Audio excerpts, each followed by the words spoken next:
Ito na, ready na ang ating pansit canton a la Chowking. Salamat Lord sa grasya. Kain na tayo.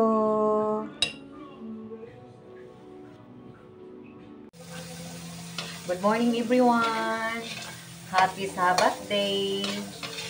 Magluluto naman ako ngayon ng ulam pananghalian.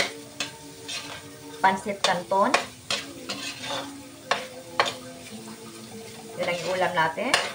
Ito, inuuna ko muna yung taba. Tanggalan ko muna ito ng mantika. Iba ako magluto ng pansit canton. Panoorin nyo hanggang matapos yung video ko.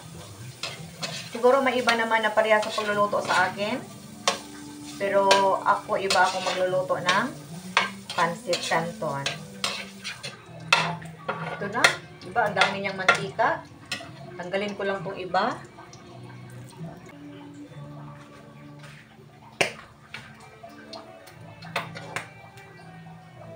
Lagay na natin itong ating sibuyas.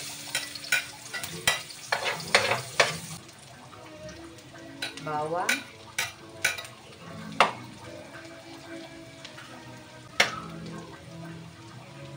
Tsaka ito ng ating laman. Igisa na natin.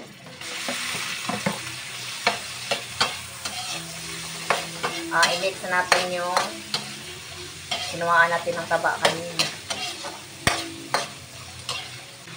Pan lang natin. Tuyo konti. Ito. Ilagay na natin itong ating carrots.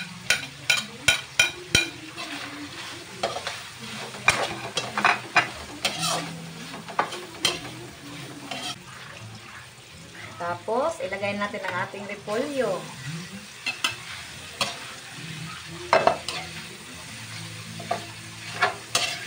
Ng kalating tasa na tubig para i-luto lang natin sa ating gulay.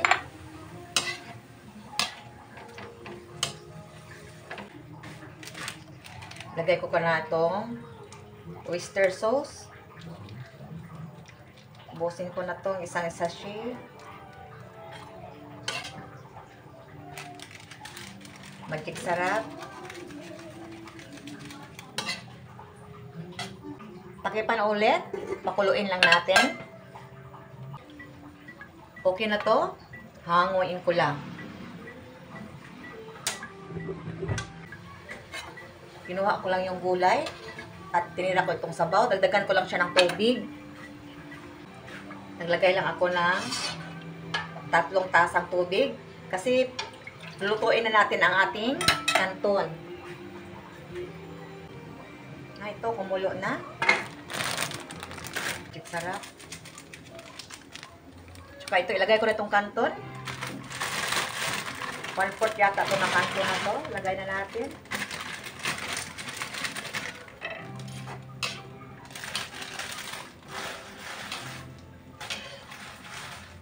Ito na, malambot na ang ating canton. Ilagay na natin itong ating ginisa kanina na gulay at saka karne.